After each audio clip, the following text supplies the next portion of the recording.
Halo pemirsa Rek News, saya Tia Heriska dalam program Rek Fokus, sebuah program yang membahas isu hukum terkini secara komprehensif dan faktual. Kali ini kita akan mendiskusikan soal sengkarut tes wawasan kebangsaan atau TWK pegawai KPK, promosi ASN atau promosingkir. Tes wawasan kebangsaan atau TWK sebagai syarat alih status pegawai KPK menjadi ASN masih menuai polemik yang tak berkesudahan. Tudingan demi tudingan bertebaran. Mulai dari isu Taliban di tubuh KPK hingga tuduhan radikal. 75 pegawai yang dinyatakan tidak lolos tes wawasan kebangsaan pun melakukan perlawanan. Lantas, kini publik bertanya-tanya, apa yang membuat 75 orang pegawai tersebut dinyatakan tidak memenuhi syarat TWK? Benarkah tes itu adalah proses yang terstruktur, sistemik dan masif sebagai akal-akalan untuk menyingkirkan mereka?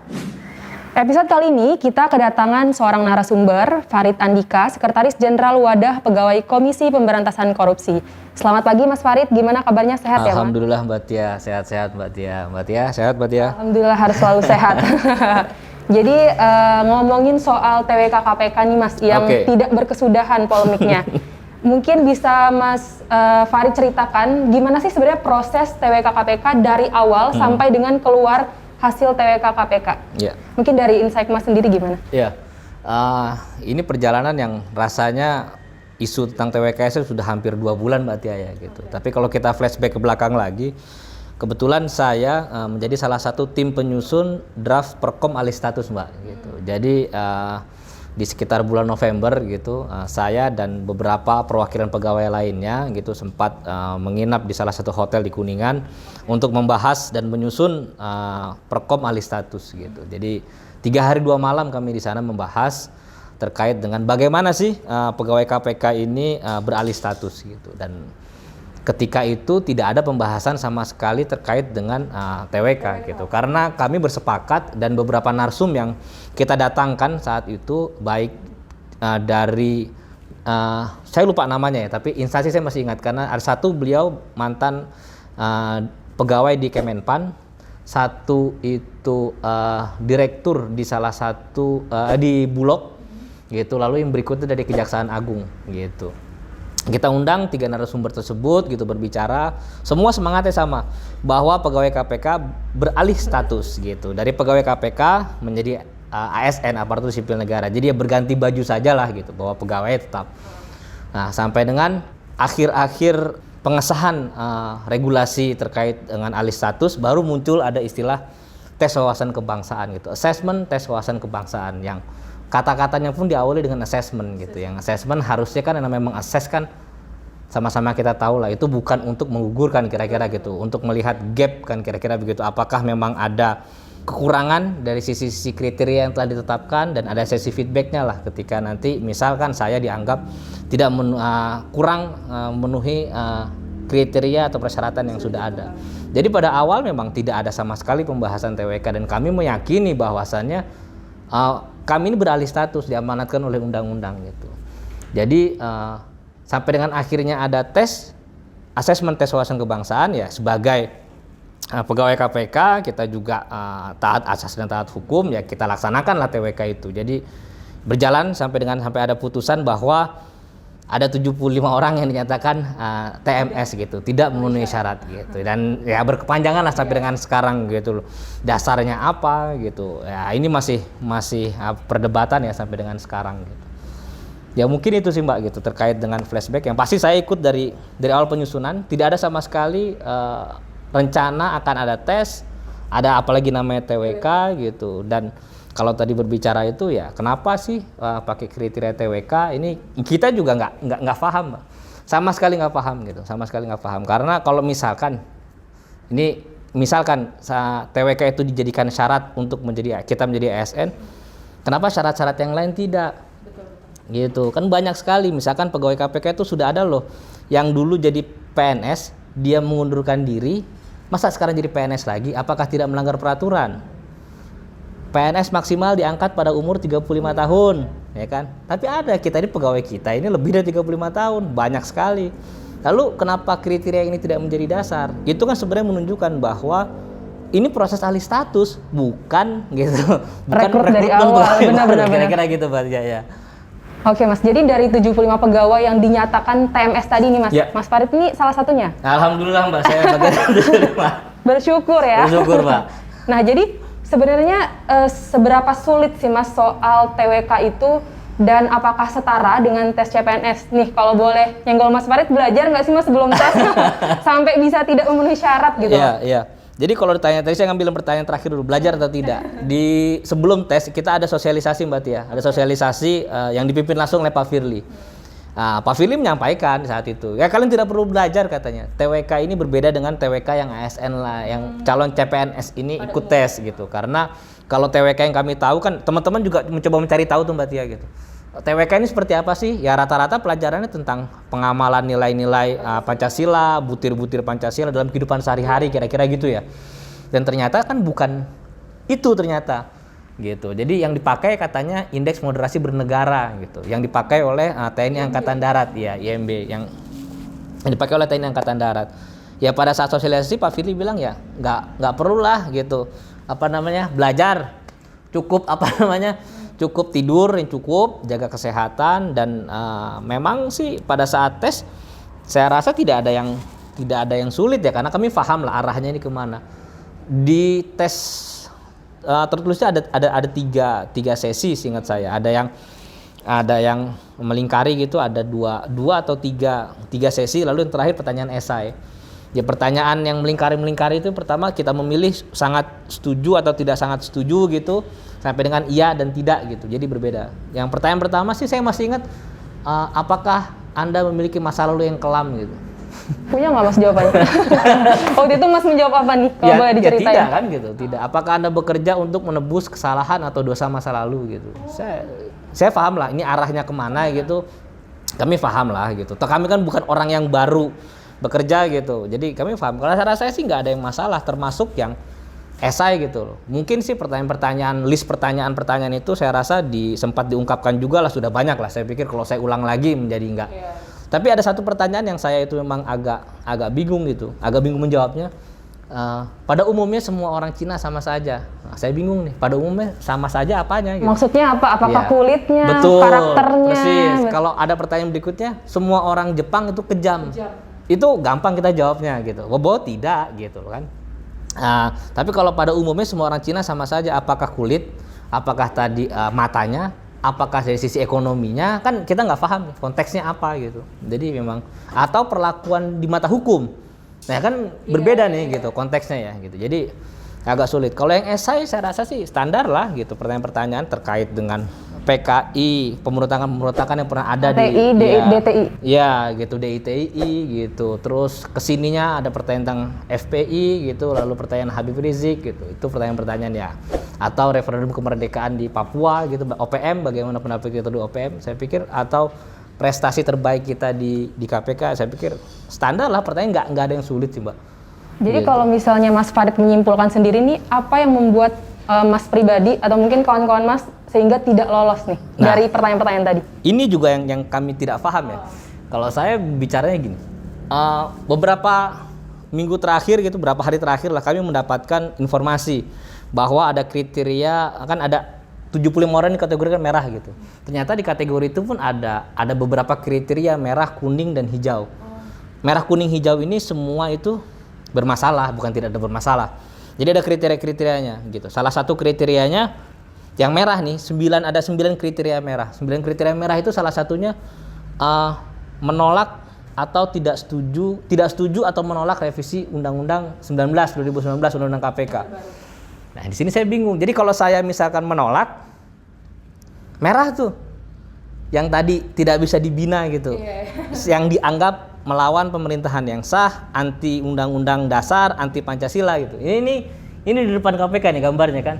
Coba, ada salah satu tadi saya tolak revisi undang-undang, ini merah nih kalau begini nih. Yang saya bingung, padahal kita menolak itu kan bagian daripada konstitusi itu sendiri, bagaimana kita itu bisa mengemukakan pendapat kita gitu.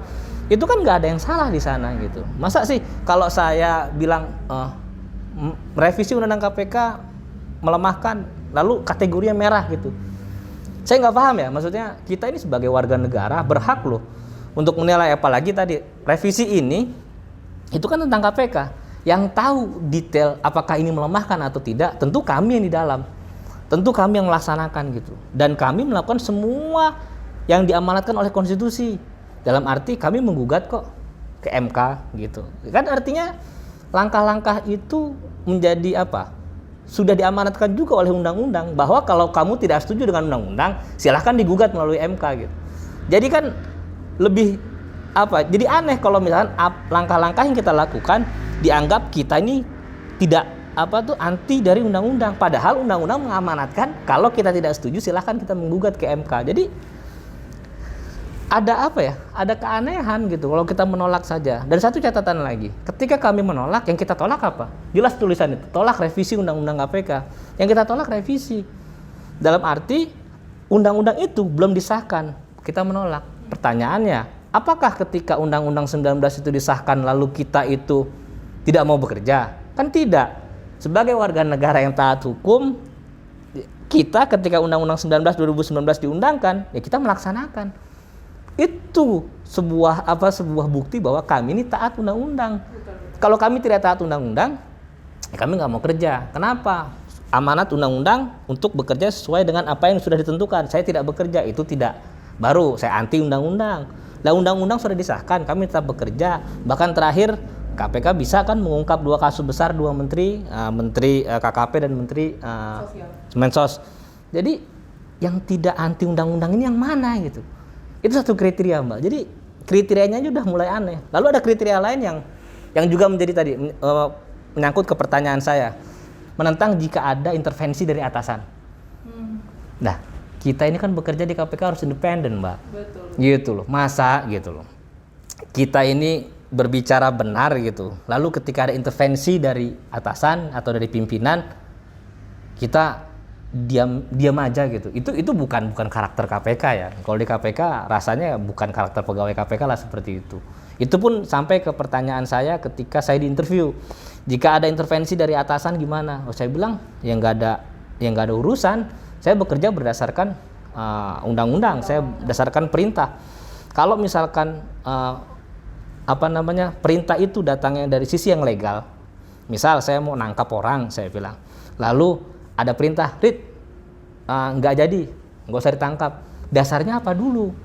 Kalau dasarnya itu jelas, misal orang tersebut ternyata cuma kurir, oke, saya nggak membatalkan batalkan OTT, nggak jadi masalah, dasarnya jelas. Tapi kalau itu karena intervensi tanpa dasar hukum, nggak mungkin kami melakukan itu. Yang ada ya kami laporkan atasan itu atau pimpinan itu ya ke Dewan Pengawas. Kenapa? Loh, dia menghalang-halangi penyidikan, jelas itu. Dan itu pidana gitu loh. Dan di KPK terbiasa seperti itu gitu. Kalau ada yang melanggar, kita laporkan. Jeruk makan jeruk itu hal yang biasa di KPK. Memandang apa jabatannya. Oh, nggak ada masalah, tidak ada masalah. Jadi kalau saya menentang gitu atau tadi ketika ada intervensi saya menolak, justru saya merah. Wah, kalau misalkan semua ASN dinilai berdasarkan ini, saya nggak paham gitu. Mau apa ke depannya Indonesia kalau misalkan yang dicari adalah orang-orang yang harus tunduk dan patuh terhadap atasan, padahal atasan itu salah. Ya, kami tidak bisa di KPK seperti itu, Mbak. Kira-kira itulah 2 kriteria. Jadi kalau misalkan dasarnya apa, mungkin itu bisa menggambarkan agak anehnya rancunya terkait dengan kriteria penilaian kategori merah itu. Pak Presiden Jokowi itu dari awal sudah ngasih remind nih, kayak TWK ini tidak serta-merta gitu ya. Pegawai KPK yang tidak lolos itu langsung dipecat gitu. Ya. Terus juga ada putusan MK yang bilang tidak boleh merugikan pegawai ASN. Tapi Pak Firly sendiri tidak menghiraukan himbauan itu. Nah, kira-kira pendapat Mas pribadi nih, apakah mungkin ada kekuatan besar di balik Firly ini? Ya. Yang pertama tentu kita melihat dengan mata yang telanjang, mata yang terlihat jelas bagaimana ada pembangkangan buat saya gitu ketika seorang presiden, seorang kepala negara bahkan gitu berkata bahwa ada sebuah proses gitu yang seharusnya tidak serta-merta dijadikan dasar untuk memberhentikan pegawai KPK gitu. Apalagi sekarang KPK sudah berada di rumpun eksekutif gitu. BKN jelas berada di bawah presiden gitu. Dan ketika 2 lembaga ini sudah diperintahkan seperti itu dan ada putusan MK gitu berbicara bahwa Pak Ali Status ini tidak boleh merugikan pegawai KPK, rasanya sih sudah jelas gitu. Mungkin kalau ditanya tadi apa dasarnya, saya rasa mungkin kita harus bertanya sama Pak Firly ya. Kenapa itu konfirmasi? Kenapa itu yang dilakukan oleh dia gitu, oleh beliau dan Pak Bima juga. Kenapa? Tapi apakah ada kekuatan yang lebih besar dari Pak Presiden? Ya kalau kita melihat seperti ini, pertanyaan berikutnya kan, masa seorang presiden kalah dengan bawahannya gitu. Apakah bawahannya ini yang memang lebih kuat gitu, atau ada orang di belakang yang lebih kuat? Saya rasa publik bisa menilai lah gitu. Nah, kalau kita berbicara ini apakah ini grand design, saya menduga demikian gitu. Tapi apakah ada kekuatan? Ya publik bisa menilai. Bagaimana? Saya sih menyayangkan sekali ya. Ini bukan terkait kami ini nggak jadi ingin menjadi ASN gitu, bukan. Tapi bagaimana seorang kepala negara sudah memerintahkan kepada bawahannya tapi tidak dilaksanakan. Ini buat saya berbahaya gitu ke depannya untuk keberlangsungan pemerintah itu sendiri gitu. Jadi mudah-mudahan sih Pak Presiden menangkap sinyal ini ya gitu dan bisa mengambil sebuah keputusan yang lebih berani gitu, karena tadi untuk menjaga marwah dari pemerintahan yang sedang berjalan ini, saya rasa sih itu. Karena kalau aku pribadi nih Mas menyimpulkan ya ada dua kemungkinan. Yang pertama yang kayak Mas bilang, ada orang besar di balik, ada kekuatan besar di balik Presiden Jokowi, atau memang ya omongan Pak Jokowi ini tidak dihiraukan lagi nih oleh bawahannya. Jadi ini yang mana nih? Yang pertama, yang kedua. Iya. Nah, jadi Mas tadi Mas udah sempat singgung nih pertanyaan-pertanyaan yang tidak ada korelasinya dan tidak ada kaitannya dengan pemberantasan korupsi, tapi ditanyakan. Mungkin Mas bisa ceritakan lagi nih soal-soal tersebut. Dan TWK ini kan dibuat psikologi TNI AD ya Mas. Iya. Sebenarnya pegawai KPK ini apakah prajurit perang gitu ya, harus memakai psikologi itu, dan atau sudah tahu atau pernah lihat hasil dari psikologi TNI Mas sebelumnya? Ya, jadi begini. Pertama mungkin gini. Ini kita zong berapa kali sebenarnya Mbak. Pertama kita berpikir tadi kan kita ini alih status. Satu ya alih status. Terus ternyata tinggal alih, enggak, ada namanya TWK. Zong pertama ya. Terus begitu kita TWK, bukan TWK, tapi IMB. Nah, ini apa lagi nih gitu kan? Ya coba cari. Jadi zongnya berkali-kali. Iya, zongnya berkali-kali gitu. Jadi kita pikir loh, ini kita langsung enggak ada TWK. Ternyata ketika TWK belajar, bukan TWK juga gitu. Ternyata IMB gitu. Dan ketika IMB pun ternyata yang dilibatkan pun bukan hanya Dinas Psikologi Angkatan Darat, tapi ternyata ada BIN di sana, ada BAIS TNI di sana, ada BNPT di sana. Waduh, kita ini apa nih? Ini apa nih? Gitu. Ini udah menyangkut keamanan negara bagaimana gitu. Jadi kita juga bingung juga. Tapi ya pada itu gitu. Terkait pertanyaan atau rasanya ini juga saya juga bingung Mbak sebenarnya kami gitu. Kenapa? Karena Kepala BKN Pak Bima bilang bahwa pertama bahwa BKN tidak memiliki tools, ya kan, untuk menilai pegawai KPK. Karena betul pegawai KPK katanya bukan lagi entry level gitu. Tapi IMB 68 gitu yang kami tahu itu pun digunakan untuk entry level juga. Contohnya pernah ada yang keturunan Prancis ya, dia masuk TNI gitu terkait dengan kasus IMB itu. Akhirnya dia dinyatakan lulus karena skornya masih aman lah kira-kira gitu. Dia keturunan Prancis kalau tidak salah, cuma saya lupa namanya.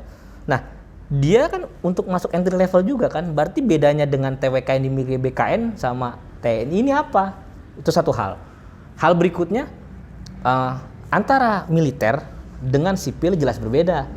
Apalagi kalau tadi IMB penilaiannya adalah dari sisi militer. Kami paham militer itu jelas komando ya, garis komando itu menjadi hal yang pasti dan hakiki lah di sana. Tapi di KPK kan tidak. Di KPK tuh diberikan kewenangan. Jangankan saya melaporkan direktur, semisal nih kita punya misalkan pramusaji gitu, dia mengetahui perbuatan yang tidak benar dilakukan oleh seorang deputi sekalipun, tidak ada masalah mereka melaporkan kesalahan itu kepada Dewas atau pengawas internal di KPK atau sekarang inspektorat lah ya. Itu tidak ada masalah di KPK. Ini kan dua perbedaan yang jelas bertolak belakang gitu loh, antara militer dengan budaya yang ada di KPK selama ini begitu egaliter gitu. Begitu siapapun bisa melaporkan kesalahan yang ada di KPK. Ini jelas berbeda gitu. Kalau instrumen yang dipakai adalah militer, jelas nanti nggak akan ketemu nih. Betul. Gitu kan, nggak akan ketemu gitu. Jadi buat saya ini nggak pas gitu loh. Kenapa sih harus memakai metode itu? Itu dua. Dan hal yang ketiga tadi, hadirnya BAIS, hadirnya BNPT, hadirnya BIN di dalam proses ini. Pertanyaan saya sih bahwa di Perkom itu dinyatakan bahwa asesmen TWK dilaksanakan oleh KPK dengan bekerja sama dengan BKN. Nah ini sama halnya dengan gini, KPK melaksanakan rekrutmen lah ya. Kan kalau KPK biasanya kita menggunakan pihak ketiga nih untuk melakukan assessment gitu. Ada konsultannya lah, konsultan rekrutmen. Nah ini kan mirip-mirip nih, KPK nggak bisa melakukan, KPK menggandeng BKN. Pertanyaannya, apakah ketika dikontrakkan ini dengan BKN, lalu BKN mensubkonkan lagi, komunikasi nggak nih dengan KPK? Saya yakin tidak. Apakah BKN bertanya nilai-nilai apa nih yang ada di KPK sehingga itu bisa menjadi kriteria? Tidak. Langsung aja BKN nih. Dasarnya BKN menunjuk BIN, BNPT, BAIS pun saya nggak paham. Kenapa dia menggunakan sampai turun tangan gitu? Iya, ini ada apa nih gitu. Padahal yang pemiliknya itu kan adalah tadi KPK nih. Kan ini dikontrakkan kepada BKN, lalu disubkonkan lagi. Dan di kontrak itu jelas bahwasannya KPK sebagai pihak pertama pihak kedua wajib menyerahkan seluruh hasil tes gitu. Dan itu yang kita minta sampai sekarang dan tidak diberikan. KPK bilang tidak punya. Lalu BKN awalnya bilang ada lengkap, ada audionya, ada videonya. Ketika kita minta, dia lempar lagi sekarang. Oh, itu ada di BNPT. Ada lagi di TNI, nggak bisa dibuka, rahasia negara. Padahal kalau misalnya lihat undang-undang keterbukaan informasi itu nggak termasuk rahasia negara. Ini ya? kan asesmen biasa saja gitu loh. Yang kita minta buka, ya ini pribadi-pribadi saya minta buka gitu. Silahkan saja, dan itu atas persetujuan saya, hasilnya saya. Masa harus lewat pengadilan gitu? Ya dia lucunya awalnya bilang dia punya katanya, tapi sekarang bilang oh nggak punya. Ini yang bener yang mana nih gitu? Ini kan jadi kayak main lempar-lemparan saja gitu. Ini ya publik bisa menilai lah bagaimana tadi menyimpulkan jadi kejujuran itu ya di mana adanya. Kalau dia bilang awalnya dia punya, sekarang nggak bisa. Tiba-tiba ini perintah panglima rahasia. Wih, karena dilakukan oleh kegiatan intelijen, bahkan terakhir ketika di pemeriksaan Komnas HAM. Loh, kami ini dengan kegiatan intelijen, apakah kami ini membahayakan untuk negara gitu sehingga perlu adanya kegiatan intelijen? Padahal kalau misalkan yang dimaksud adalah background check itu bukan dari bagian dari kegiatan intelijen. KPK pun melakukan background check kepada calon pegawainya, dan itu bukan dari kegiatan intelijen yang dikategorikan sebagai rahasia negara gitu. Jadi ya saya juga bingung kalau tanya-tanya. Nah, Pak Firly kan bilang nih Mas, kalau misalnya TWK ini diperlukan untuk melihat integritas kebangsaan nih, sejauh mana kesetiaannya terhadap Pancasila, Undang-Undang Dasar, pemerintahan yang sah begitu. Terus teman-teman 75 pegawai yang dinyatakan tidak memenuhi syarat ini dicap dan dilabeli merah nih. Nah, jadi bagaimana menurut Mas nih? Ya. Hanya gara-gara nggak lolos asesmen nih kayak anti Pancasila nih mereka, gimana Mas? Ya, walaupun Pak Firly kita sempat bertanya, siapa yang mengatakan bahwa anti Pancasila? Dia lupa padahal ada konvers di BKN pada tanggal 25 Mei gitu. Masih ingat ya Mas? Pak Alex itu menyatakan tuh merah tidak dapat ditolong lagi gitu. Ini kategorinya anti Pancasila, anti undang-undang, anti NKRI, dan anti pemerintahan yang sah gitu. Nah, labeling merah ini tentu jadi jadi stigma. Kita kayak kembali lagi ke era Orde Baru gitu, ketika ada stigmanisasi gitu terhadap orang-orang gitu, keturunan bekas tapol, tahanan politik, bekas ini keturunan dari PKI katakanlah. Lalu kami sekarang dinyatakan merah, tidak bisa dibina lagi, tidak bisa ditolong lagi. Padahal tadi kalau bicara kurang merah putih, yang kami lakukan ini kan ya demi merah putih gitu. Yang kami melakukan ini pemberantasan korupsi loh. Mayoritas orang-orang yang sudah dikenal oleh publik katakanlah, Bang Novel gitu, Yudi Purnomo, di situ ada juga yang terakhir Cak Harun mulai ikut muncul. Itu orang-orang yang berada di garis terdepan gitu dalam pemberantasan korupsi. Membantu korupsi ini siapa sih yang ini musuhnya siapa nih gitu? Apakah jangan-jangan musuhnya kami saja, tapi bukan musuhnya orang-orang tertentu kan? Ini kan korupsi, ini kan musuh kita bersama. Jelas orang yang merasa bahwa korupsi ini sudah laten sekali ada di Indonesia. Perlu ada perbuatan dan sikap yang extraordinary, dan kita bersepakat bahwa korupsi adalah kejahatan extraordinary. Makanya diperlukan cara-cara dan orang-orang yang juga extraordinary. Pertanyaannya ketika kita semua sudah bersepakat bahwa korupsi itu musuh yang nyata bagi Indonesia dan rakyat Indonesia, ketika kita memperjuangkan itu, kita yang dicap bahwa kita ini anti Pancasila, anti NKRI. Wah. Saya bingung nih, yang merah putih siapa nih gitu? Orang yang mengecap kita bahwa kita ini anti merah putih, atau gitu? Ya memang orang-orang itu yang kurang merah putih gitu. Saya nggak habis pikir gitu. Saya sih nggak habis pikir, apalagi kategori disebutkan radikal segala macam. Saya sih rasa-rasanya nggak pernah ya melakukan, jangankan melakukan, terfikir di otak saya dan teman-teman saya gitu, yang kami yang ber-75 ini, untuk membawa bom gitu ke gereja gitu atau membunuh dengan bunuh diri gitu, rasanya nggak pernah terfikir gitu. Kalau misalkan saja terorisme itu ada yang namanya deradikalisasi untuk mencegah, menurunkan stigma terhadap orang yang berpikiran radikal gitu, kenapa kami ini tidak bisa ditolong gitu? Sebahaya apa kami kalau misalkan teroris saja itu bisa ada program loh. Bekas narkoba ada kan program yang iya kan, rehabilitasi dan duta anti narkoba, yang dia itu dulu mantan narkoba kan gitu. Bahkan sekarang Pak Firly sedang mencanangkan, setahu saya ya, KPK sedang mencanangkan ada duta anti korupsi, di mana duta itu adalah mantan koruptor. Ya, yang begitu saja gitu, yang dinyatakan kejahatan extraordinary, menyengsarakan rakyat gitu, itu bisa diangkat menjadi duta anti korupsi loh. Lah kami ini nggak pernah melakukan perbuatan tercela itu, melakukan pekerjaan untuk memperjuangkan negara ini agar bebas dari korupsi. Kami yang dicap merah, tidak dapat diselamatkan, tidak dapat dibina, anti NKRI.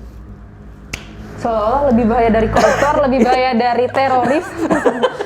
Iya kan, itu kan gitu, itu stigma yang nggak benar. Tapi ya buat kami sih silahkan saja orang berpendapat seperti itu. Saya pikir, tapi publik saya rasa bisa melihat dan bisa menilai lah. Apakah memang kami ini layak disematkan disematkan sebuah label yang prestisius ya. Prestisius nggak ya? Saya nggak tahu nih. Saking tidak bisa diselamatkannya gitu. Saya bingung juga gitu. Bahasanya aja kayak gitu. Iya gitu. Jadi tapi ya itulah kira-kira Mbak gitu. Jadi kami juga nggak paham gitu dasarnya dari mana. Kalau merah putih saya rasa di KPK tidak ada satupun ya pegawai yang tidak merah putih atau tidak nasionalis gitu. Bahkan gitu orang-orang yang sering menyebutkan kita ini Taliban segala macam, terbukti nggak sih? Kan nggak pernah ada terbukti gitu. Ketika pertama kali, kalau saya boleh melenceng dikit, ketika Pak Soehardi Alyus pernah menjabat jadi kepala BNPT gitu, ketika isu soal masalah Taliban itu dan radikal itu booming banget di KPK, loh kami kesana loh. Kami datang ke BNPT, saya bilang kalau memang pegawai KPK ini ada yang Taliban, walaupun saya nggak paham definisi Taliban ini apa ya, radikal lah. Kalau memang ada yang radikal, loh barang-barang kita tangkap, nggak ada masalah. Saking terbukanya kita gitu. Yang terakhir mungkin di Endgame itu jelas mematahkan semua isu itu kan. Bagaimana Rasa Mala muncul, Bang Nenggo muncul, ya Rizwin juga muncul di sana gitu. Yang ada kami Taliban, oh saya Saliban gitu kata Bang Nenggo gitu. Jadi itu mematahkan kenusantaraan di KPK itu sangat terasa sekali gitu, sangat ya plural sekali lah di KPK gitu, nggak ada masalah dengan itu. Jadi kalau isu-isu itu dipakai lagi yang isu lama gitu, rasanya sih ya kita nggak maju-maju gitu. Orang itu sudah IPK sudah naik gitu, sekarang kita berada di bawah Timur Leste kan memalukan sekali. Iya gitu. Nah kalau misalnya Mas Farid ini melihatnya, apakah TWK ini murni nih untuk promosi pegawai KPK menjadi ASN atau sebagai upaya promo singkir orang-orang yang dianggap berseberangan dengan pimpinan KPK? Ya, kalau dikatakan promosi sih nggak juga ya, karena kan 2005 pada saat PP 63 KPK lebih memilih untuk keluar dari sebuah ekosistem yang bernama aparatur sipil negara, atau dulu mungkin hanya PNS lah ya. Keluar dari sana, kenapa? Biar lebih independen gitu. Pekerjaan-pekerjaannya independen. Independensi bukan berarti diartikan tidak bisa diatur, tidak gitu. Dalam penyusunan perkom saja KPK itu harus berkonsultasi gitu, dan itu akan ada harmonisasi dengan Kemenkumham gitu, di Kemenkumham dengan beberapa instansi yang terkait. Jadi tidak pas dan tidak benar kalau dinyatakan bahwa saking independen nggak bisa diatur, nggak bisa, yang nggak begitu. Justru yang ada nilai-nilai di KPK saya rasa lebih apa ya, lebih keras gitu. Dimana kami terkait dengan kode etik itu sangat ketat sekali di KPK gitu. Jadi dan banyak sekali pegawai-pegawai kami yang harus dikeluarkan gitu karena melanggar kode etik gitu. Jadi kalau promosi sih rasanya nggak juga ya gitu. Sistem yang kita sudah bahkan dengan menggunakan single salary gitu, yang sudah menggunakan sistem yang lebih gampang kita perhitungannya gitu. Terus kita dipotong pajak penghasilannya. Kita ingin sesuatu yang benar, lalu kita balik lagi ke sebuah sistem yang dulu kita sepakati KPK berada di luar itu. Tapi ya whatever, itu kebijakan dari pemerintah lah gitu. Tapi buat saya sih bukan bagian promosi. Justru buat saya agak sulit ya. Ini pendapat saya pribadi karena saya dulu sebelum di KPK adalah konsultan SDM juga. Susah berbicara terkait dengan independensi ketika kita berada di satu wadah yang sama dengan rumpun eksekutif gitu. Tapi ya setidaknya mudah-mudahan sih saya berharap teman-teman masih tetap bisa independen dan bekerja dengan sebaik-baiknya gitu, seperti sedia kala, walaupun budaya tadi pasti akan dirasakan berbeda lah gitu. Tapi terus tadi kalau promo singkir kepada yang 75 dan sekarang yang kepada 51, wabil khusus yang 51 ya nuansanya kami meyakini gitu, ini ada sebuah grand design lah gitu, sebuah desain gitu yang ini keyakinan kami ya, karena kalau berbicara kebetulan gitu loh, maksudnya ya ini kan sebuah tes dilakukan oleh, ya kan ada yang bilang begitu, ini kan dilakukan oleh semua dengan 1.300 tools orang yang sama gitu, pertanyaan yang sama. Oh tapi mohon maaf, tidak sebuah pertanyaan sama yang kita terima nih gitu. Dan di antara 1.000 ini nggak juga sama gitu. Dan ada pegawai-pegawai yang didatangi langsung ke rumahnya untuk di profiling gitu. Ya salah satunya mungkin ya Rizwin sempat bercerita juga, Cak Harun pun juga sama, ternyata saya pun juga. Kenapa mesti orang tertentu saja nih gitu? Ini kan sudah ada profiling terhadap orang-orang tertentu gitu loh, yang ingin gitu tadi dikategorikan bagaimana menyingkirkan dari yang sudah ada di KPK. Kami meyakini demikian gitu. Kenapa tadi lagi-lagi kenapa orangnya itu saja, Bang Novel. Lalu ada Cak Harun di sana sebagai orang yang sering OTT gitu, paling sering saya rasa, makanya dia menjuluki dirinya dengan Raja OTT gitu. Lalu ada orang-orang yang kami yakini dan kami tahu selama ini memang punya integritas yang sangat baik gitu.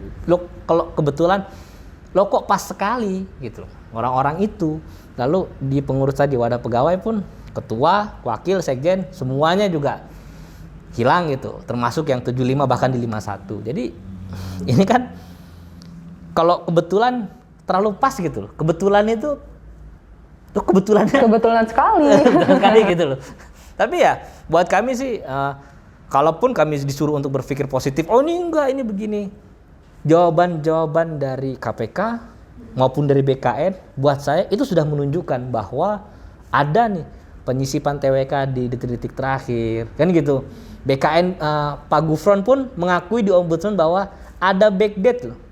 Bayangkan, KPK melakukan backdate dalam dokumen perjanjian kerjasama dengan BKN. Lu ini KPK loh. Dan ini bukan saya ngomong, Pak Gufron sendiri yang mengakui di Ombudsman. Bayangkan, ini kan apa ini gitu loh. Ini ada apa? Dikatakan di dokumen kontraknya tadi bahwa pihak kedua BKN wajib menyerahkan seluruh hasil rincian dan rekapitulasi. Nyatanya tidak dilaksanakan juga. KPK awalnya bilang sudah kami serahkan semuanya ke KPK gitu, dengan gimmick-gimmick, wah hasilnya ditaruh di di lemari besi, dikunci, disegel bahkan, lalu dibuka bersama-sama pimpinan KPK, Dewas dan pejabat struktural pada tanggal 5 Mei.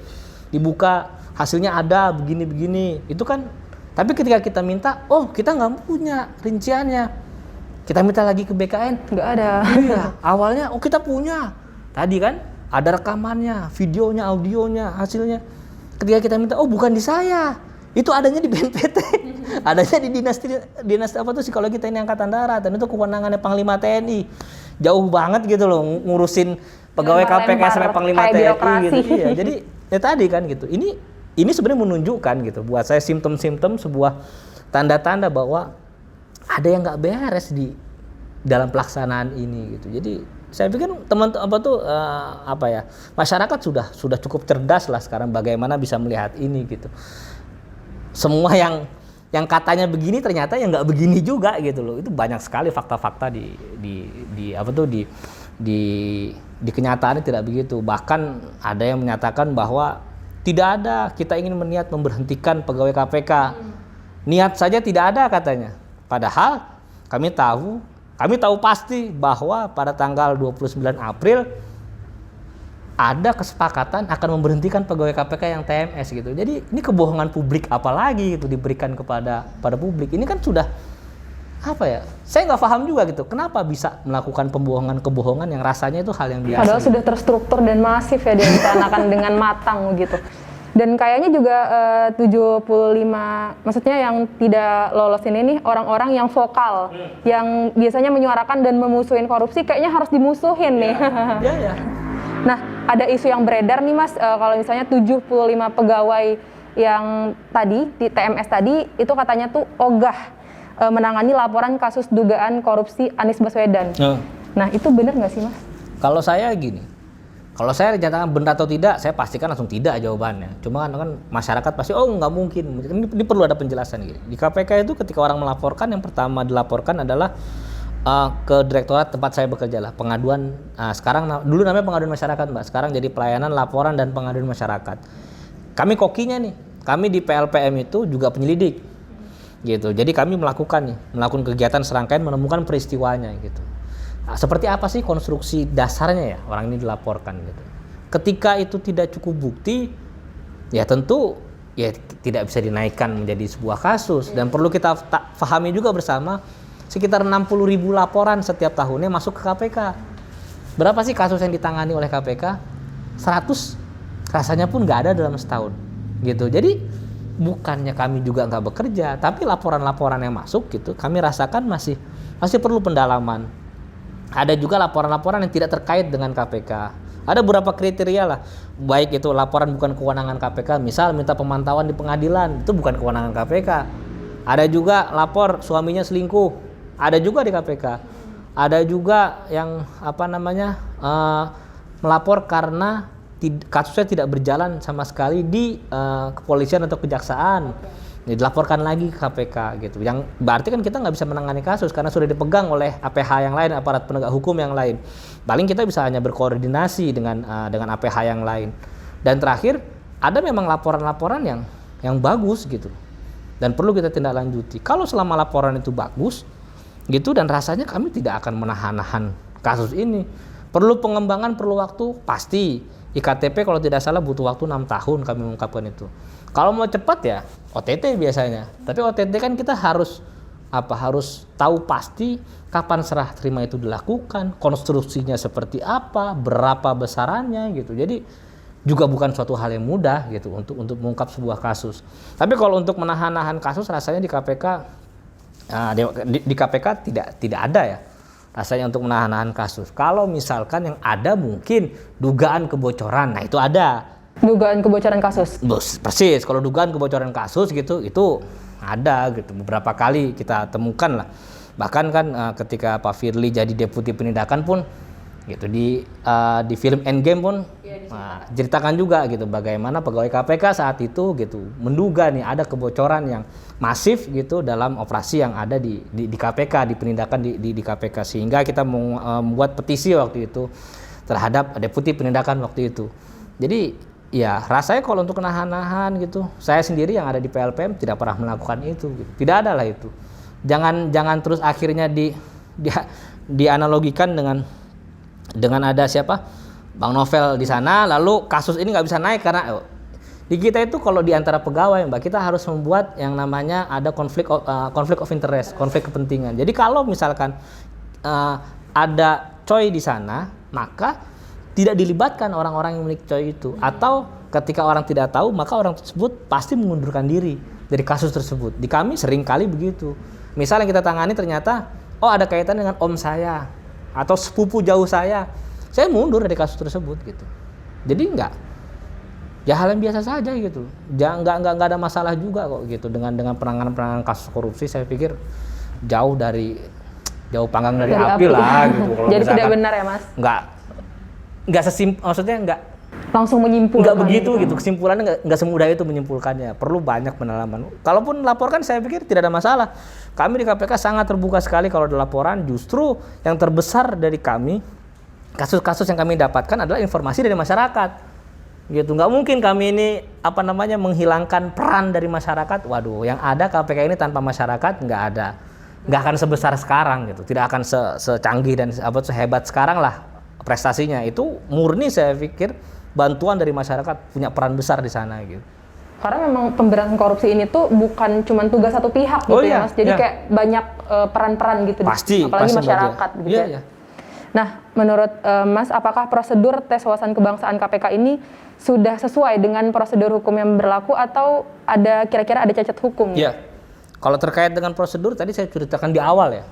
Bagaimana TWK ini muncul tiba-tiba gitu, itu saya pikir ya jelas gitu loh, cacat hukumnya gitu loh. Bagaimana sebenarnya kalau kita menyatakan cacat hukum secara faktual gitu dalam arti yang enggak ini ada regulasinya memang gitu. Tapi kan sekarang kan kalau korupsi itu bukan lagi korupsi yang simple gitu, tapi korupsi by design gitu. Jadi desainnya itu sudah korupsi gitu. Jadi tadi bahwa bagaimana pembahasan Perkom 01 2021 terkait dengan alih status itu di detik-detik terakhir tanggal 26 Januari, lalu udah hanya dalam 1 hari langsung diundangkan oleh Kumham. Ini ada apa gitu? Walaupun sebenarnya mayoritas saya rasa tidak secepat itu diundangkan gitu. Ini sebuah tanda sebenarnya gitu bahwa ada sesuatu yang, dan lagi-lagi balik lagi ke PP 41 tahun 2020 bahasanya jelas beralih status. PP 41 bunyinya alih status pegawai KPK menjadi ASN. Jadi alih status, orang kan memahami alih status dengan gampang saja. Beralih status ya tinggal ganti saja gitu. Kan sebenarnya gitu, karena kalau misalkan tadi banyak kriteria yang bisa menggagalkan kalau kita pakai kriteria ya untuk pegawai KPK masuk menjadi PNS. Ini kan kalau bahasa hukumnya in my luck lah. Terjadi sekali ini dan tidak akan terulang lagi. Besok-besok kalau pegawai KPK ingin merekrut pasti pakai jalur CPNS. Karena ini terjadi dengan amanat undang-undang, harusnya terjadi sekali ini saja, gitu. Harusnya seperti itu, harusnya ya, gitu. Kenapa? Karena tadi saya bilang pegawai KPK yang pernah jadi PNS sudah resign, mengundurkan diri dari PNS, lalu diangkat lagi jadi PNS. Pernah terjadi nggak sebelumnya? Saya yakin nggak pernah. Pegawai KPK lebih dari 35 tahun diangkat menjadi PNS. Ini kan menyalahi regulasi semua. Terus misalkan angkatan saya gitu, ataupun pejabat struktural di KPK. Jadi PNS, semua tahu PNS itu dihitung dari masa kerja, masa bakti. 4 tahun dia bergeser, naik pangkat. Saya jadi PNS, kalau saya jadi PNS, saya langsung 3D kalau nggak salah. Kalau nggak 3D, 3D seingat saya. Anggaplah 3D. Mana ada pegawai PNS masuk langsung 3D gitu. KPK juga, kenapa? Karena ini kejadian yang tidak biasa gitu. Jadi kriteria-kriteria inilah yang kita bahas gitu. Bagaimana, kan nggak mungkin juga, saya udah bekerja di KPK dari 2008, 13 tahun saya di KPK. Jalan 13 tahun ya. 13 tahun, lalu masa saya harus dari golongan 3A? Kenapa saya langsung 3D? Karena kita semua bersepakat loh Mbak, ini alih status, bukan rekrutmen PNS. Ini alih status, makanya tadi udah lebih 35 tahun bisa diangkat jadi PNS. Udah pensiun dari PNS, oh bisa diangkat lagi jadi PNS. Ini kan semua melanggar, sebenarnya ya, melanggar semua aturan kan, melanggar semua regulasi. Tapi itu dibenarkan karena kita beralih status. Kenapa? Amanat undang-undang. Undang-undang itu kita lagi duduk manis loh Mbak. Undang-undang 19 2019 diketok. Tiba-tiba bilang, pegawai KPK adalah aparatur sipil negara. Selesai. Oke, kita tiba-tiba lagi duduk manis, lagi kerja. Lu besok jadi ASN. Kan gitu. Kita atur deh, yuk gimana caranya nih orang yang sudah 13 tahun, golongannya di mana. Kan gitu, ini yang kita atur lah, kira-kira begitu. Jadi kalau tadi bicara soal apakah ini melanggar hukum atau tidak, saya rasa ya tadi penyingkiran 75 orang ini jelas melanggar hukum gitu loh, karena diamanatkan kita alih status, lalu ternyata tidak beralih status, justru dijadikan ajang untuk tadi kan ngecak pilah-pilih gitu, siapa yang masuk 75 singkirkan. Tapi kalau saya berbicara begitu nanti kan orang berpikir Ya karena lu masuk yang 75 aja makanya mikirnya Makanya begitu, bilang begitu. kotor begitu. Tapi ya saya pikir masyarakat bisa, tadi lagi-lagi saya kembalikan ke masyarakat lah. Bisa melihat gitu bagaimana proses ini itu ya tidak benarnya proses ini terlihat. Buat saya terlihat gamblang dan nyata lah. Yang tadi saya ceritakan poin-poin itu banyak sekali gitu yang menunjukkan bahwa ya tadi masa dilakukan backdate sih? Masa KPK melakukan backdate? Gitu loh. Lucu loh, ini bukan lucu lagi ya. Gimana KPK melakukan backdate dan hal-hal yang disepakati di situ itu pun tidak dilaksanakan. Tadi penyerahan secara rinci pun nggak diserahkan. Bahkan terakhir dari Pak Gufron ketika di Ombudsman mengatakan nggak jadi dibayarkan oleh KPK katanya. BKN yang akan bayar total 1,8 miliar dalam proses TWK ini. Pertanyaan kami, lah kenapa jadi BKN yang bayar? Kan KPK yang menyelenggarakan. Biasalah KPK menunjuk pihak ketiga untuk rekrutmen. Masa dia bayar sendiri gitu? Kan enggak begitu gitu. Banyak keanehan dan kejanggalan. Kejanggalan. Itu sudah disepakati, lalu di detik-detik terakhir nggak jadi dibayarkan. Padahal sudah ada loh kesepakatan kontrak swakelolanya ada. Ya kan, terus tiba-tiba nggak jadi deh gara-gara isu backdate muncul. Ternyata ada indikasi, bukan ada indikasi, saya bicara bukan indikasi lagi. Kita yakini ini backdate gitu karena antara perjanjian itu dengan tanggal penetapan Perkom itu di tanggal yang sama-sama di tanggal 27 Januari. Kan nggak mungkin penetapan undangan tanggal 27 lalu mulai muncul tiba-tiba ada kontrak di tanggal yang sama. Kapan bahas kontraknya? Lalu tanggal 27 Perkomnya aja baru disahkan gitu. Ini kan sudah jelas indikasi yang kuat ini backdate gitu. Lalu karena ada backdate, nggak jadi deh, takut ada kerugian negara gitu, 1,8 miliar, udah deh BKN aja yang bayar. Lah BKN anggarannya dari mana? Pernah nggak Kak BKN itu menganggarkan untuk kegiatan asesmen TWK untuk pegawai KPK? Ya kan lucu lagi nih, keputusan apa? Itu kan terlihat sekali bagaimana ini gitu. Ini nggak benar gitu, tidak benar pelaksanaannya gitu Mbak. Saya jadi penasaran nih Mas, seberapa benci Pak Firly atau orang di balik kejadian ini sama 75 tadi nih, sehingga benar-benar harus disingkirkan nih, benar-benar nggak boleh lagi nih ada di KPK. Kalau seberapa benci saya nggak tahu juga ya gitu. Mungkin ini tadi lagi-lagi sama dengan pertanyaan tadi, bukan kapasitas saya menjawab, Pak Firly lebih paham. Tapi saya rasa gini, kalau kami dari 75, kalau ditanya yang 75 benci nggak ada rasa benci di kami gitu. Karena di kami tadi apa yang kami lakukan hanya kerja ya kerja saja gitu. Kami tidak melihat ada kepentingan di dalam setiap kegiatan atau pekerjaan kami tidak melihat itu apapun itu, enggak mau partai kayak mau apa silsilah keluarga kayak gitu, kami nggak pernah melihat itu gitu. Makanya di KPK upaya hukum yang dilakukan oleh KPK itu berhasil mengungkap kasus-kasus besar, kepala daerah, menteri gitu. Jadi apa ya, kalau misalkan benci saya rasa nggak ada. Saya ketemu sama 5 pimpinan pun biasa-biasa saja gitu. Justru buat kami ketika kami protes itu adalah sebuah bentuk kasih sayang kami kepada pimpinan untuk mengingatkan gitu bahwa itu tidak benar. Buktinya apa, Rit? Loh, buktinya ketika kami menggugat ke PT UN terkait dengan rotasi mutasi zamannya Pak Agus ya. Kami gugat kenapa? Karena kami tahu apa yang dilakukan oleh pimpinan itu salah. Ketika ingin rotasi mutasi, regulasinya belum ada. Kami itu ingin, yuk sama-sama kita bikin regulasinya dulu. Nggak bisa orang itu diputar-putar semua maunya. Nggak boleh di KPK, karena masih mengacu kepada PP 63. Ada aturannya bagaimana rotasi mutasi. Tapi itu baru global. Teknisnya belum pernah diatur. Kami mengusulkan, kalau bisa diatur dulu melalui peraturan, melalui Perkom kah? Tapi tidak dibuatlah sebuah SK waktu itu. Sebuah SK, namanya SK, tapi isinya SK bentuknya lebih seeking ya, memutuskan. Lalu isinya regeling, mengatur. Ini aja sudah kontradiktif. Kan kasihan, maksudnya KPK, kita sebagai lembaga penegak hukum, ini nggak bener loh begini. Lalu Pak Alex, saya masih ingat waktu itu, dia bilang, kalau kalian nggak setuju, gugat sajalah ke PT UN. Ya kita gugat ke PT UN. Walaupun banyak orang menyayangkan, seakan-akan WP ini, membangkang pimpinan loh. Kita menggugat atas arahan dari Pak Alex loh. Betul. Dari Pak Alex gitu. Jadi kalau benci rasa-rasanya nggak ada. Justru kami ingin menjaga. Buktinya apa?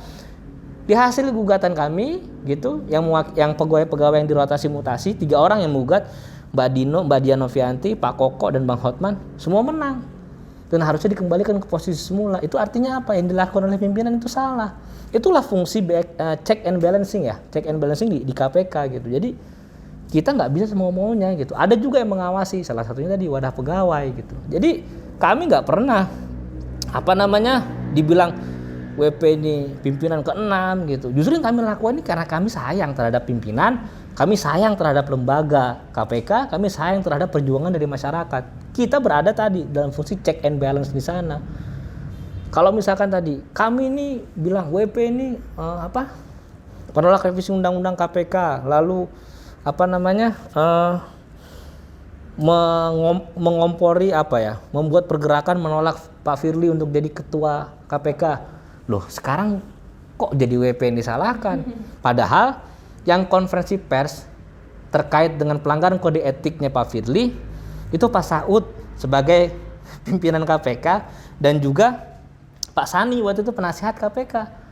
Ini lembaga yang berbicara, bukan Yudi Purnomo sebagai ketua KPK atau saya sebagai sekjen, tidak, tapi pimpinan KPK itu dengan penasehat. Jadi sikap itu sikap lembaga KPK. Gitu, termasuk dengan revisi undang-undang KPK. Dibilang ini demo melulu pegawai KPK nih, WP nih. Loh, kok WP lagi? Padahal tadi kalau kita ingat penutupan logo KPK dengan kain warna hitam, kalau dilihat beritanya, yang mimpin penutupan logo hitam itu siapa? Ya Pak Saud lagi. Pak Saud siapa? Pimpinan KPK loh. Yang bilang 3, 2, 1 tutup waktu itu logo KPK dan kain warna hitam. Itu siapa? Pak Saud. Jadi jangan bilang itu lagi-lagi WP lagi. Kami tidak dalam kapasitas di sana gitu. Itu sikap lembaga. Dan aksi demonstrasi ini waktu itu kan mulai dari tolak calon pimpinan KPK pelanggar kode etik sampai dengan revisi undang-undang KPK ditutup dengan sebuah aksi apa? Pengembalian mandat oleh 3 orang pimpinan kepada presiden. Artinya apa? Sikap lembaga. Bukan WP gitu. Jadi kalau misalkan WP ini terus dihajar, terus bicara soal tadi kita ini mempengaruhi, ya bagaimana mempengaruhi, itu sikap lembaga loh. Dan kita kembali lagi, apa yang kami lakukan ini bukan kami benci kepada pimpinan, tidak. Justru kami sayang kepada pimpinan, kami sayang kepada lembaga KPK ini, kami sayang kepada perjuangan dari masyarakat gitu, yang memperjuangkan KPK. Justru kami fungsi di sana untuk melakukan check and balance gitu. Terkait mereka ternyata apa yang kita lakukan ini dianggap lain oleh Pak Firly ataupun siapapun di luar, ya itu kembali lagi gitu. Tapi bahwasannya tidak ada niat satupun gitu kami ada dengan pribadi gitu ya, no hard feeling gitu. Urusan kami masuk mendukung pelanggar kode etik wajar, karena bagaimana gitu kalau misalnya kita dipimpin oleh orang yang dulu pernah melanggar kode etik gitu, dan itu melanggar kode etiknya di KPK pula gitu. Jadi ya seperti itu gitu. Jadi itu kan sikap yang, tapi ketika itu sudah disahkan ya kita lagi patuh terhadap putusan itu gitu. Jadi nggak ada masalah. Urusan benci saya rasa nanti kita konfirmasi lagi. Tapi kalau dari bicaranya Pak Firly kan nggak pernah lah dia bilang, justru dia harus lebih dekat kepada musuh katanya. Iya. Tapi saya melihatnya senang sih Pak. Maksudnya kalau misalnya udah tidak ada lagi nih perlawanan dari Mas Farid dan juga teman-temannya lain, berarti perlu dipertanyakan nih. Berarti udah tidak ada lagi sosok-sosok yang berintegritas di dalam KPK ini. Gini Mbak, jadi berintegritas itu bukan berarti tidak berbicara, tidak gitu. Itu soal pilihan saja. Tapi saya yakin gini, jangan lagi memisahkan kami sebenarnya yang 75 ini dengan yang 1.200-an pegawai KPK. Seakan-akan yang 75 ini berintegritas, yang ini tidak berintegritas. Tidak. Mereka berintegritas melalui tes. Nah, kalau ini melalui tes yang sama, iya saya pastikan. Karena setiap IM, setiap angkatan pasti mendapatkan tes yang sama, pertanyaan yang sama gitu. Ya, kalau itu iya gitu. Tapi soal bagaimana orang itu kan hukum alam lah. Kurva normal kan selalu begitu. Dari sebuah komunitas pegawai KPK gitu, ada loh yang banyak itu ya orang yang berada di tengah kan gitu. Yang berada di tengah itu hal yang biasa juga gitu. Bahwa kelompok orang-orang berintegritas pasti. Cuma di antara yang berintegritas ini ada orang-orang yang tadi berani untuk berbicara. Siapa itu? Ya tadilah orang-orangnya, di antaranya ya sama-sama tahu lah, ada Bang Novel di sana, ada Yudi Purnomo di sana gitu. Yang sekarang muncul pun ada Bang Nenggo, Bang Rizka, Bang Ban, lalu Cak Harun gitu. Ini mulai muncul ke permukaan orang-orang yang berani untuk speak up lah gitu. Jadi kalau saya rasa berintegritas, mereka teman-teman berintegritas gitu. Saya tidak meragukan teman-teman perjuangan dari yang sekarang sudah menjadi ASN ini bahwa mereka tidak berintegritas, tidak. Saya sama sekali tidak pernah berpendapat seperti itu. Tapi bahwasannya kami ya orang identik lah, pengurus WP itu harus berani untuk bersuara, pengurus-pengurus WP itu berani untuk bersikap.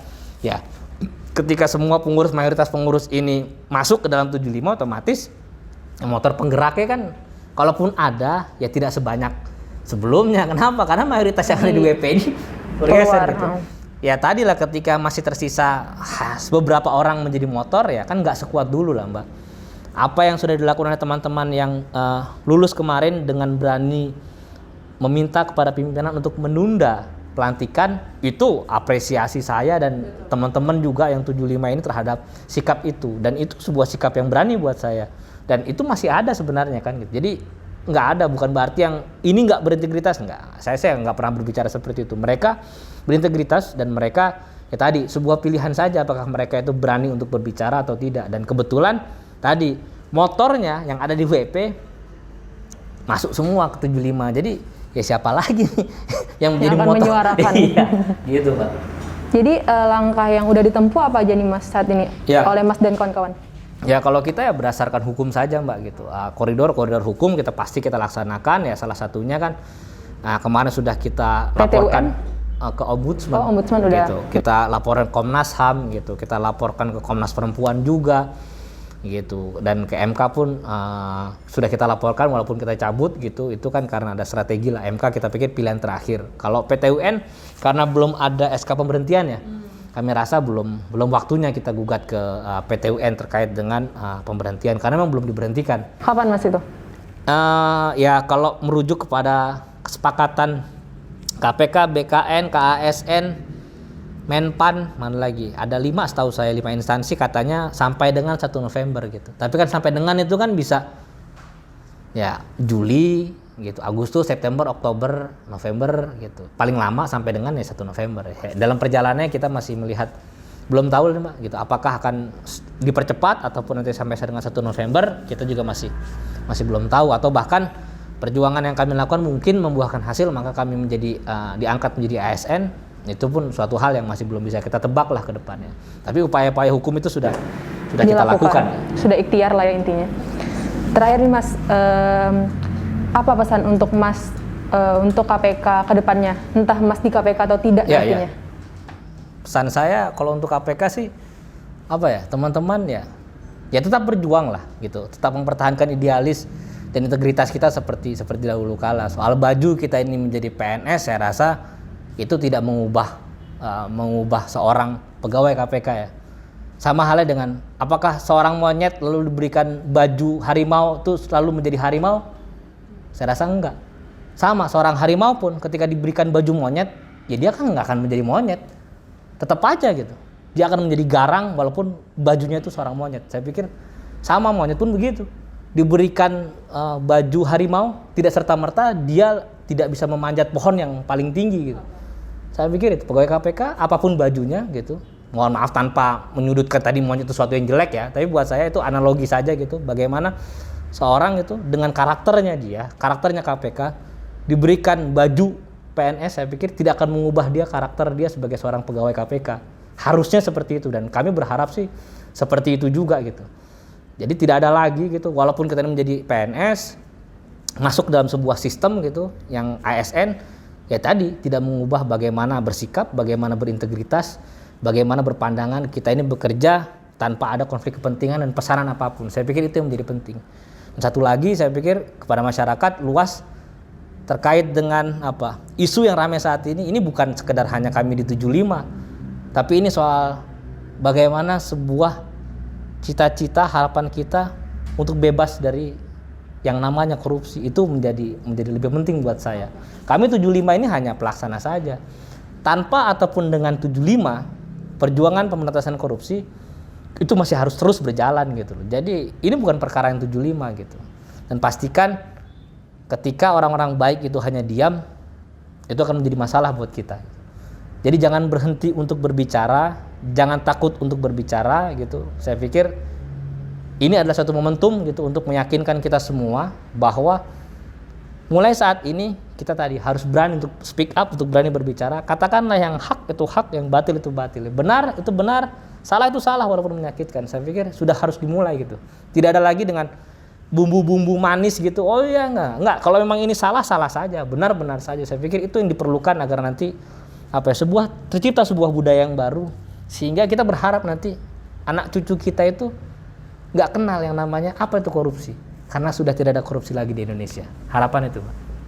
Saya pribadi Mas yakin dan percaya bahwa Mas dan juga teman-teman yang lain punya jiwa yang luar biasa dan semangat dalam pembahasan korupsi. Terima kasih banyak Mas Farid, sehat selalu dan tetap semangat. Insya Allah. Oke guys, itu tadi diskusi kita soal sengkarut tes wawasan kebangsaan atau TWK pegawai KPK. Sampai jumpa di video selanjutnya.